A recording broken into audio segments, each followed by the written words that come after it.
The morning mist clung to the vast observation windows of the Aurora's dream like whispered secrets, and Ember Castellanos couldn't have asked for a more perfect backdrop to her work.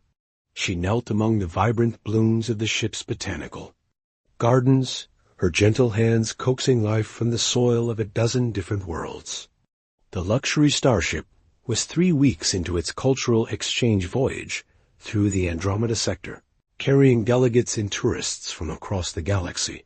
But here in her sanctuary of growing things, Ember felt most at peace. The garden stretched across 2 full decks of the massive vessel, a living testament to the diversity of life in the cosmos.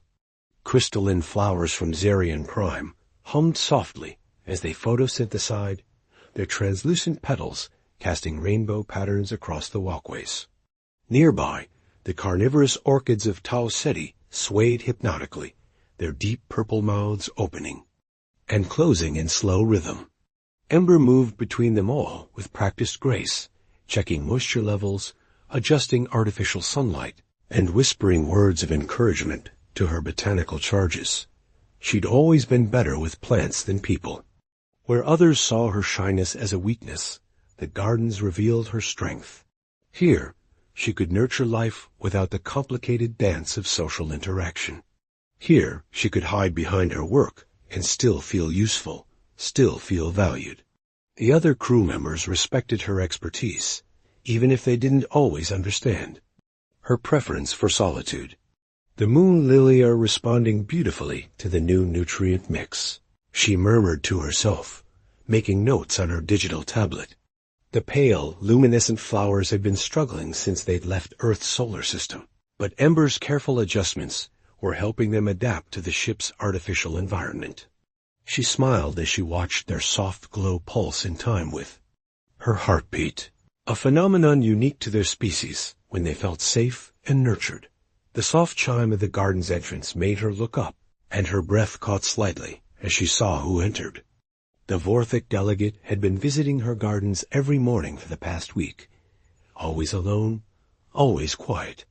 He was tall and elegant, his silver-blue skin seeming to shimmer in the garden's varied lighting. The Vorthic were known throughout the galaxy for their refined culture, their exquisite music, and their natural grace. This particular member of their species embodied all those qualities and more. Ember quickly looked back down at her work, her cheeks warming. She'd noticed how he moved through the gardens with an almost reverent appreciation, never touching anything without permission, always careful not to disturb her work. He would spend nearly an hour each morning walking the pathways, sometimes pausing to study a particular specimen, other times simply standing quietly among the plants with his eyes closed, as if listening to music only he could hear. Today, however, he seemed different. Instead of beginning his usual circuit, he approached the section where she was working. Ember's heart began to race as his shadow fell across her workstation. She could smell his natural scent, something like rain on warm stone, mixed with the subtle spice that all Vorthic carried. Her hands trembled slightly as she continued her work on the moon lily, acutely aware of his presence. "Forgive the intrusion." His voice was like silk and silver bells, carrying the musical quality that made Vorthic's speech so captivating. "I've been watching you care for these gardens, and I find myself curious about your methods." Ember's grip tightened on her tablet, but she managed to look up at him. His eyes were the color of deep ocean water, with flecks of silver that seemed to dance in the light. Where humans had round pupils, his were slightly elongated, giving him an otherworldly beauty that made her stomach flutter with nervous butterflies. "The moon lily," she said softly, her voice barely above a whisper. "They're from Luna Colony. They're having trouble adjusting to the ship's atmosphere." He nodded thoughtfully, his hands clasped behind his back, in a gesture she'd learned was a sign of respect in Vorthic culture. "On my world, we have similar challenges with our singing crystals when they're moved from their native caves. Harmony changes, and they lose their voice." "Your world has singing crystals?" Despite her shyness, Ember's scientific curiosity overcame her nervousness. She'd heard rumors of the musical minerals of Vorthic Prime, but had never spoken to someone who'd actually seen them.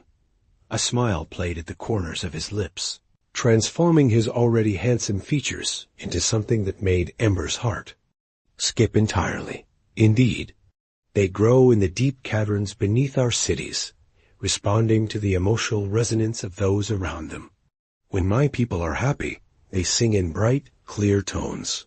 When we mourn, their song becomes a lament that can move the hardest heart to tears. Ember found herself leaning forward, captivated by his words and the musical way he spoke. That's incredible. Do you think your crystals and my moon lily might have something in common? Both responding to emotional states? A fascinating theory, he said, and she noticed he'd moved closer as well. Perhaps the plants of many worlds share more similarities than we realize. Life, it seems, finds ways to connect across the vastness of space. As he spoke, one of the moon lily pulsed brighter, its glow synchronized not with Ember's heartbeat, but with something more complex, more shared. She gasped softly as she realized the flower was responding to both of them, their emotional states somehow harmonizing in a way that the plant found deeply satisfying. Remarkable, the Vorthic delegate breathed, and Ember noticed that his voice had dropped to a whisper of wonder. They're responding to our ... connection. The word hung in the air between them, loaded with possibility and uncertainty. Ember felt heat rise in her cheeks again, but this time she didn't look away. Instead, she found herself studying his face, noting the way his silver-blue skin seemed to take on a slightly warmer hue, the way his breathing had become as careful and shallow as her own. I'm Kale Farah, he said finally, his voice gentle. Though my human friends call me Kale, I've been wanting to introduce myself properly for days, but you always seemed so focused on your work. I didn't wish to disturb you. Ember, she replied, surprised by the steadiness in her own voice. Ember Castellanos. And you're not disturbing me. I mean, you wouldn't be. She took a deep breath and tried again. I noticed you visiting, too. I thought perhaps you found the gardens ... peaceful? More than peaceful, Kale said, his ocean eyes never leaving hers. I find them inspiring. The way you tend to these living things, the care you show for species that aren't even your own. It speaks to something in my heart that I hadn't expected to find on this voyage. Around them, the gardens seemed to respond to their conversation.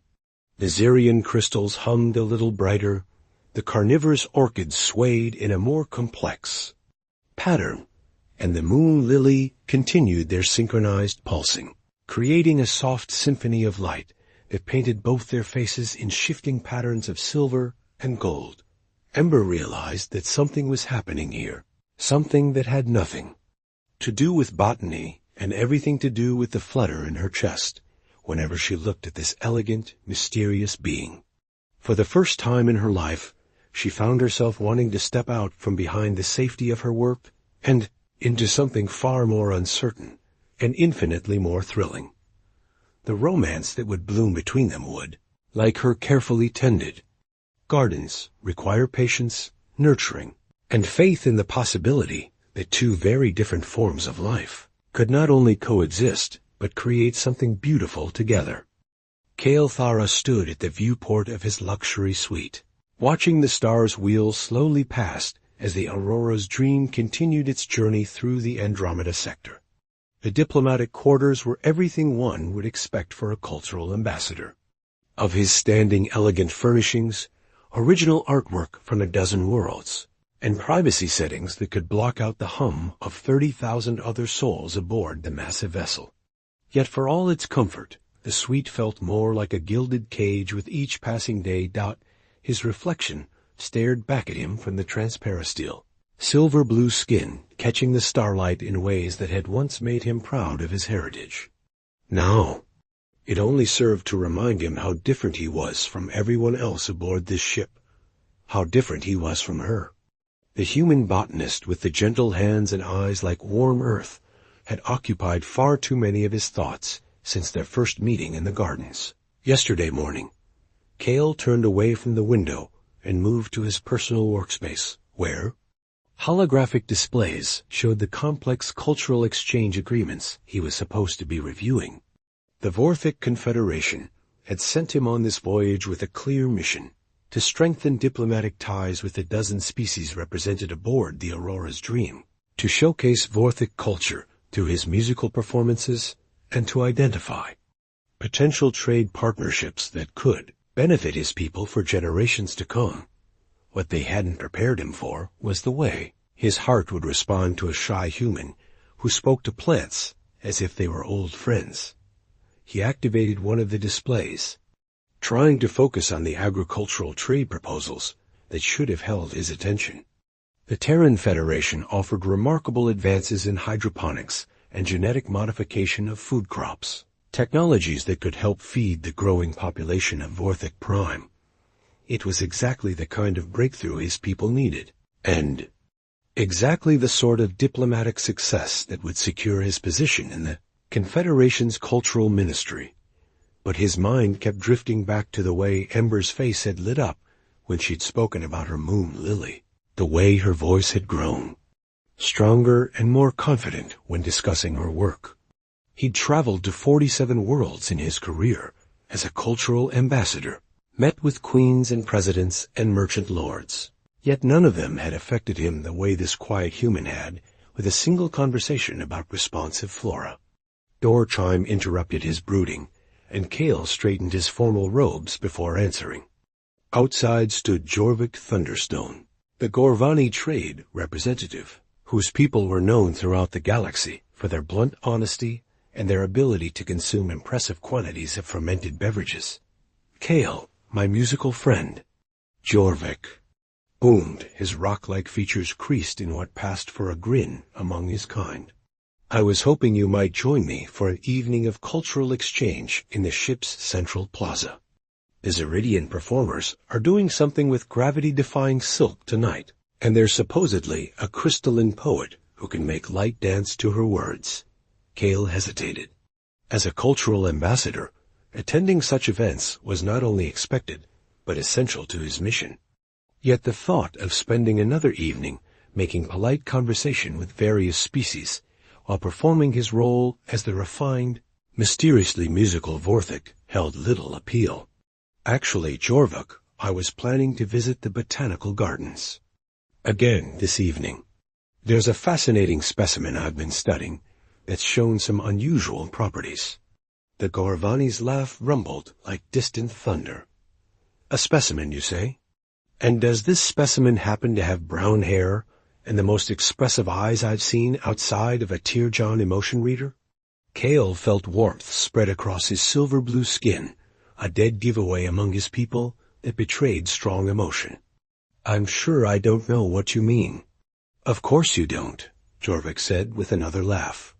Just as I'm sure you haven't been asking casual questions about human courtship customs from every Terran Federation representative you've encountered over the past week. Had he been so obvious? Cale's training in diplomatic discretion, apparently, didn't extend to matters of the heart. The human culture is ... complex. I'm simply trying to understand their social structures for the sake of better diplomatic relations. Right, Jorvik said, but his tone was gentle rather than mocking. You know, my friend, there's nothing wrong with finding connection where you least expect it. The universe has a way of putting people in each other's paths for reasons that have nothing to do with politics or trade agreements. Before Cale could respond, the Gorvani clapped him on the shoulder with enough force to stagger a smaller being. Go visit your botanical specimen, but don't wait too long to let her know how you feel. In my experience, the best things in life require a certain amount of courage. Alone again, Cale found himself considering Jorvik's words. Courage. It was. Something he'd never lacked in diplomatic negotiations or cultural presentations. He'd performed solo concerts for audiences of millions, had negotiated peace treaties between warring factions, had represented his people in situations that could have sparked interstellar conflicts. Yet the thought of revealing his feelings to a human botanist terrified him more than any of those challenges. Part of his fear stemmed from the vast cultural differences between their species. Vorthic courtship was an elaborate, ritualized dance that could take years to complete properly. Their romantic partnerships were often arranged by families, with careful consideration given to genetic compatibility, social standing, and the harmonic resonance of their combined life songs. The very concept of falling for someone based on a single conversation would be considered impulsive madness by his people. But human romance, from what he'd learned, operated on entirely different principles. Emotions ran higher, decisions came faster, and the whole process seemed to be driven by mysterious forces that their scientists called chemistry and their poets called magic. The idea both thrilled and terrified him. As evening approached, Cale made his decision. He changed from his formal diplomatic robes into simpler clothing, a deep blue tunic that complemented his skin tone and comfortable pants that wouldn't restrict his movement through the garden pathways. He also gathered something he'd been working on in his private hours, a small gift that represented weeks of careful preparation. The botanical gardens took on a different character in the evening hours. The artificial day cycle had shifted to a softer, warmer light that mimicked sunset on a dozen different worlds simultaneously. Many of the nocturnal plants were beginning to open their blooms, releasing fragrances that created an intoxicating symphony for the senses. Bizarian crystal flowers hummed in deeper tones, their translucent petals now glowing from within like captured starlight. Cale found Ember where he'd hoped to, kneeling beside a new planting bed in the garden's eastern section, carefully transplanting what appeared to be seedlings of some unfamiliar species. She'd changed from her morning work clothes into a flowing dress of soft green that brought out the warmth in her brown eyes. Her hair was loose around her shoulders, instead of pulled back in the practical ponytail she'd worn earlier, and Cale thought she looked like some mythical forest spirit from the old Vorthic songs. "Working late again?" he asked softly, not wanting to startle her. She looked up with that same shy smile that had been haunting his thoughts all day. "These are night-blooming jasmine from New Provence. They need to be planted during the evening hours, or they won't adapt properly to the ship's light cycle." She gestured to the small, delicate plants. "They're supposed to have one of the most beautiful fragrances in known space, but only at night. Like the singing crystals of my world," Cale said, moving closer. "They only reveal their true voices in the darkness of the deep caverns." Ember's face brightened with interest. "You mentioned them yesterday. I've been wondering. Would you tell me more about them?" "About your world?" Cale settled himself on the ground beside her, careful not to disturb her work. The casual intimacy of the moment sitting together in the soft evening light, surrounded by the growing things she loved, felt more precious than any formal diplomatic reception he'd ever attended. "Vorthic Prime is a world of music," he began, letting his voice take on the storytelling cadence his people used for sharing their history. "Our cities are built in harmony with natural acoustics, carved into mountainsides and cliff tops, where the wind itself becomes part of our daily songs. The singing crystals grow in caverns deep beneath our homes, and they respond not just to sound, but to the emotional resonance of our people."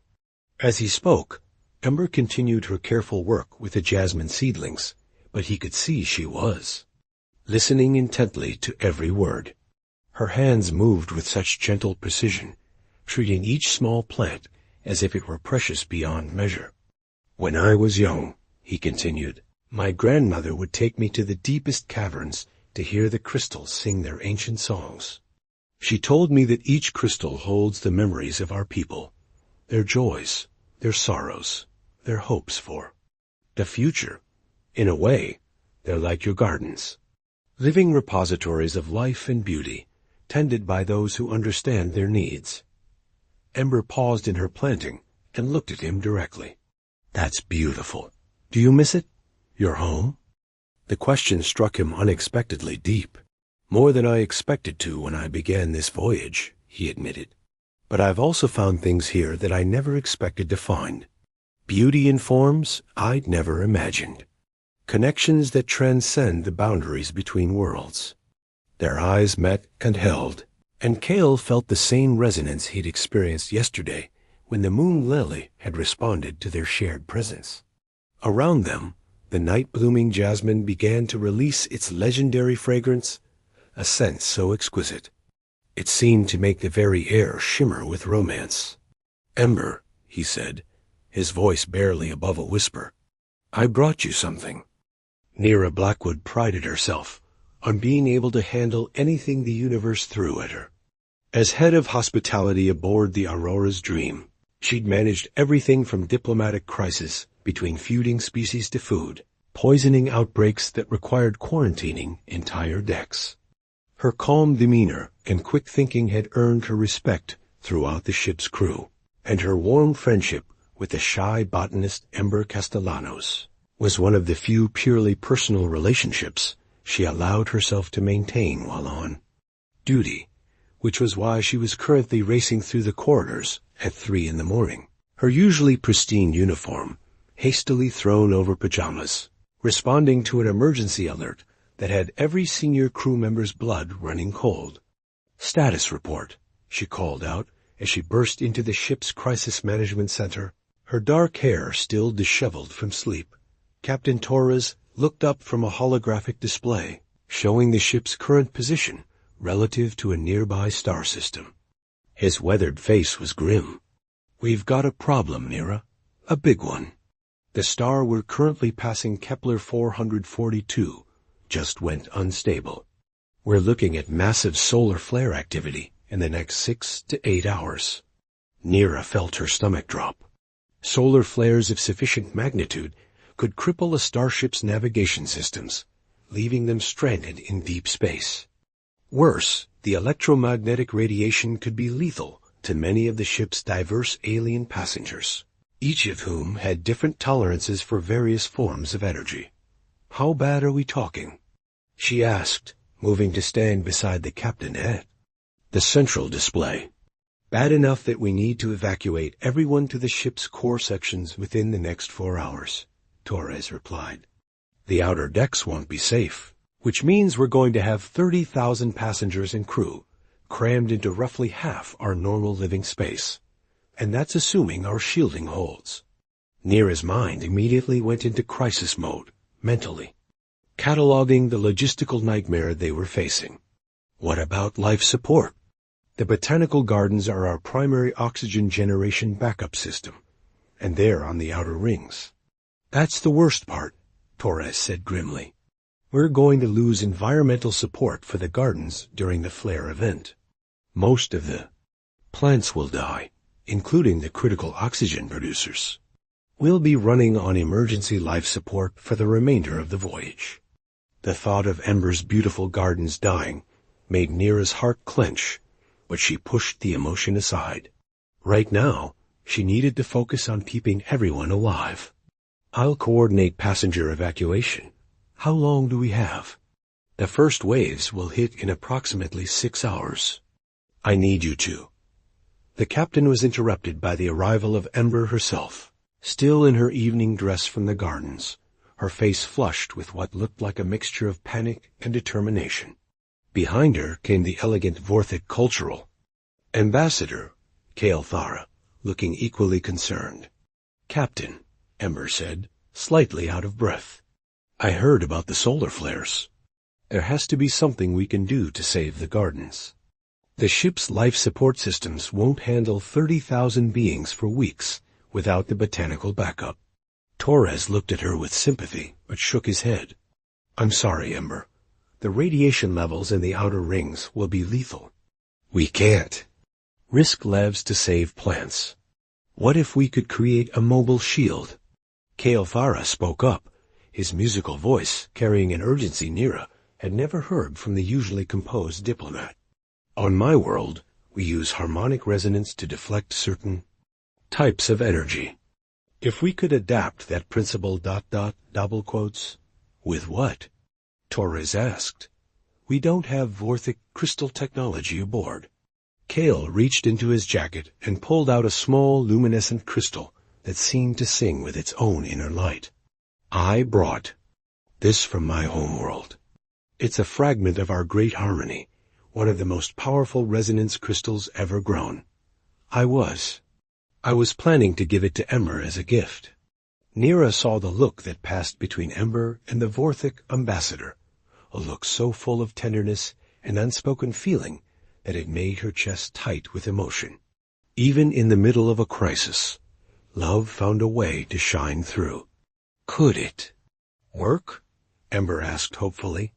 Cale nodded slowly. If we could amplify its resonance through the ship's sound systems, create a harmonic field around the botanical sections, it might deflect enough radiation to keep the plants alive. But someone would have to stay in the gardens to monitor the crystal's harmony, to adjust the resonance as the flare intensity changes. Absolutely not, Torres said firmly. I won't risk crew members on a maybe. It's not a maybe, Ember said quietly, but with steel in her voice. I know every plant in those gardens, every system that keeps them alive. I can tell if the shielding is working just by watching how they respond. And if Cale is with me, ... She looked at the Vorthic ambassador with absolute trust. If we're both there, monitoring both the botanical and harmonic systems together, we can make this work. Nira stepped forward, her mind racing through the possibilities. Captain, if they're right, we're not just talking about saving the gardens. We're talking about the difference between everyone aboard this ship surviving the next month versus slowly suffocating as our life support fails. Torres was quiet for a long moment, studying the two volunteers who were offering to risk their lives for the sake of 30,000 strangers. Finally, he nodded grimly. If you're going to do this, you'll need help. I can spare a few engineers to help set up the harmonic amplification system. The next 4 hours passed in a blur of frantic preparation. Nira coordinated the massive passenger evacuation, moving thousands of beings from the outer decks to the safer inner sections of the ship. The engineering teams worked with Cale to adapt the ship's communication systems to broadcast his crystals. Harmonic frequency throughout the botanical sections. Meanwhile, Ember raced through her gardens with desperate efficiency, moving the most sensitive plants to better protected areas, adjusting growth lights and irrigation systems to help them survive the coming ordeal. Nira caught glimpses of her friend as she coordinated the evacuation saw. Ember and Cale working together with a synchronization that spoke of perfect trust and understanding. They're good together, came a rumbling voice behind her. Nira turned to see Jorvik Thunderstone, the Gorvani trade representative, watching the pair through the garden's observation windows. They are, Nira agreed. I've never seen Ember so confident, so sure of herself. He brings out something in her. And she brings out something in him, Jorvik replied.